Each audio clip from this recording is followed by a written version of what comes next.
வணக்கம். பரங்கிமண்ட ரிஷிகேஷ் பேசுகிறேன்.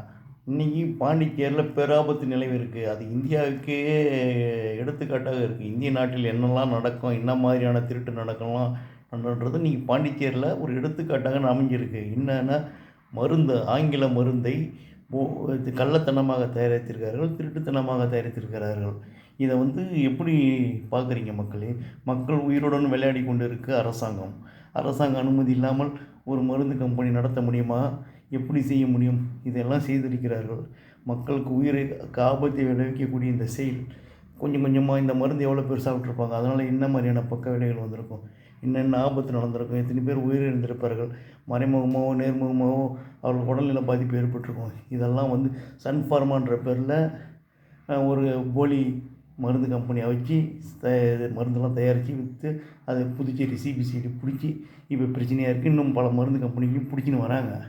இது கேட்குறதுக்கு எந்த அரசியல்வாதியும் பாண்டிச்சேரியில் இல்லை. அப்போ இந்தியாவில் எவ்வளோ நடக்கும்னு நினைக்க பாருங்கள். இந்திய மக்கள்லாம் உணர்ச்சியும் இல்லாமல் இருக்கிறதால இன்னும் ஆடு மாடு நினச்சிக்கிட்டாங்களா, ஐந்தறிவு நினச்சிக்கிட்டாங்களா, இன்னும் நினச்சிக்கிட்டு இருக்காங்க இந்த நாட்டுடைய அரசாங்கங்கள். என்ன செஞ்சுன்னு இருக்குது. இதெல்லாம் சிபிஐ விசாரிக்க வேண்டாமா? இதெல்லாம் அலட்சியமாக இருக்கிறதுக்கு என்ன காரணம்? இதுக்கு ஒரு முதலமைச்சர், இதுக்கு 30 எம்எல்ஏ, மந்திரிமாருங்க, ஆளுநர் எதுக்கலாம்? இவங்கெல்லாம் என்ன செய்கிறாங்க? இன்றைக்கி பாண்டிச்சேரியை நாசமாக்கி கொண்டு இருக்கிறது மட்டும் இல்லை, இன்றைக்கி இந்தியாவுக்கு இதுதான் எடுத்துக்காட்டு. இந்தியா பூரா இதுதான் நடந்துக்கிட்டு இருக்கும். இது மாதிரி குஜராத்தில் போலி கோர்ட்டு நடத்துகிற ஒரு மாநிலம், அந்த மாநிலத்தில் இது மாதிரிலாம் எவ்வளோ இருக்கும். இந்த மாதிரி இந்தியாவை பூரா அதிரடி சோதனைகளை செய்ய வேண்டும். நரேந்திர மோடி அதெல்லாம் செய்ய மாட்டார். அவர் இருக்கிற வரைக்கும் இதெல்லாம் நடக்க போகிறதும் இல்லைன்னு தான் நான் நினைக்கிறேன். அவ்வளோ நல்ல மனிதனாக இருந்தால் இந்த மாதிரி கள்ள மார்க்கெட்டில் ஆங்கில மருந்துகள் மக்கள் உயிருடன் விளையாடுறதுலாம் வரலாமா? இது தப்பாச்சே. இதை நம்ம எப்படி அனுமதிக்க முடியும்? இதை அனுமதிக்கவும் முடியாது. இதுக்கு ஒரே ஒரு அமைப்பு தான் போராடிக்கிட்டு இருக்குது பாண்டிச்சேரியில்.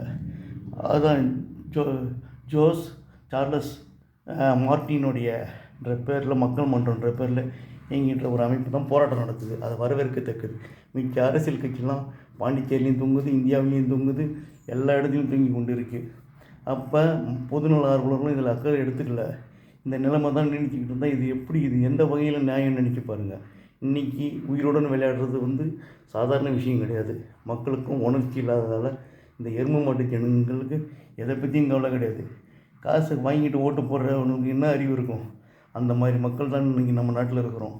இனிமேல் இதெல்லாம் மாற்றம் வரணும்னா இந்த பாண்டிச்சேரியில் இன்றைக்கி வெளியில் கண்டுபிடிச்ச விஷயம் இன்றைக்கி இந்தியாவை பூரா, இதில் மருந்து மட்டும் இல்லை, என்னென்ன கள்ளத்து மார்க்கெட்டில் வருதோ எல்லாத்தையும் ஒழிச்சு கட்டணும். இதை ஒழிச்சு கட்டலைன்னா நாடு நாசமாக போய் சுடுகாடு ஆகிவிடும். மக்களே, நீங்கள் தான் உஷாராக இருக்கணும். நீங்கள் தான் கேள்வி கேட்கணும். உங்களுக்கு எல்லா உரிமையும் உங்களுக்கு தான் இருக்குது. நீங்கள் இனிமேல் தூங்கிட்டீங்கன்னா ஒன்றும் செய்ய முடியாது. நன்றி, வணக்கம்.